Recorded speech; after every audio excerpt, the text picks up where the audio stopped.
एकनाथ शिंदे आज महाराष्ट्राचे उपमुख्यमंत्री आहेत, परंतु त्यांच्या या प्रवासामध्ये सर्वात मोठी भूमिका शिवसेना आणि विशेषतः ठाकरे कुटुंबाची आहे.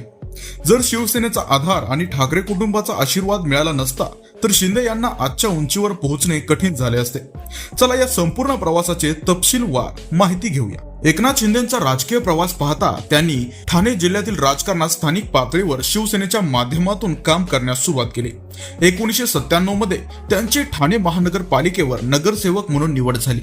ही संधी त्यांना शिवसेनेमुळे आणि ठाकरे कुटुंबाच्या नेतृत्वाखालीच मिळाली होती. त्या काळात ते धर्मवीर आनंद दिघे यांच्या मार्गदर्शनाखाली काम करत होते, पण शिवसेनेची ताकद नसती तर त्यांना संधी मिळाली नसती.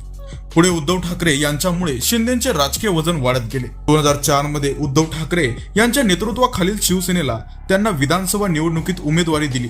ते आमदार झाले. त्यानंतर 2009, 2014 आणि 2019 मध्येही शिवसेनेने त्यांना आमदारकीची संधी दिली. 2014 मध्ये शिवसेना भाजप युती सरकारमध्ये ते मंत्री झाले. ही संधी ठाकरे कुटुंबामुळेच मिळाली. उद्धव ठाकरे यांनी त्यांच्यावर विश्वास टाकत त्यांना सार्वजनिक बांधकाम मंत्रीपद आणि गृहनिर्माण विभाग दिला, ज्यामुळे त्यांचा प्रवास वाढला. 2019 पर्यंत सर्व काही ठीक चाललं होतं, पण इथे एक टर्निंग पॉइंट येतो. शिवसेना भाजप यांच्यात मुख्यमंत्री पदावरून खटके उडायला लागतात. शेवटी भाजप शिवसेना युती तुटते आणि ठाकरे काँग्रेस राष्ट्रवादी सोबत जाऊन महाविकास आघाडी तयार करतात. पुढे उद्धव ठाकरे मुख्यमंत्री होतात. पण लक्षात घेण्यासारखी एक गोष्ट आहे, ती म्हणजे इथे शिवसेना भाजप युती टिकली असती तर कदाचित शिवसेनेकडून एकनाथ शिंदे हे मुख्यमंत्री झाले असते. उद्धव ठाकरे यांच्या या निर्णयावरून शिंदे नाराज असल्याच्या बातम्या समोर येत होत्या.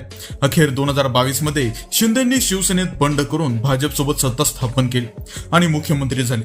पण हे शक्य झाले ते त्यांच्या शिवसेनेतील 35 वर्षाच्या कार्यकाळामुळेच. जर त्यांनी ठाकरे कुटुंबाच्या नेतृत्वाखाली काम केले नसते तर शिवसैनिकांमध्ये त्यांची ओळखच निर्माण झाली नसती. आजही ते बाळासाहेबांचे शिवसैनिक म्हणून ओळखले जातात. याचा अर्थ त्यांची खरी ओळख ठाकरे कुटुंबामुळेच झाली आहे. आता सर्वसामान्यांना प्रश्न पडला असेल, शिवसेना नसती तर शिंदे यांचे काय झाले असते?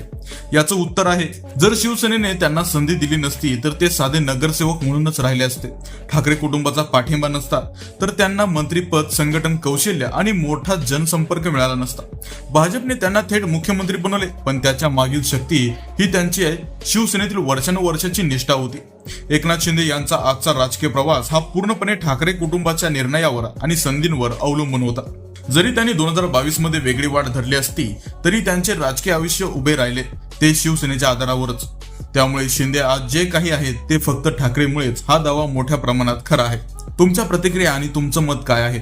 तुम्हाला वाटतं का शिंदेनी वेगळा मार्ग निवडला तरी त्यांना यश मिळालं असतं? आम्हाला कमेंटमध्ये नक्की कळवा. व्हिडिओ आवडला असेल तर लाईक, शेअर, सबस्क्राईब नक्की करा.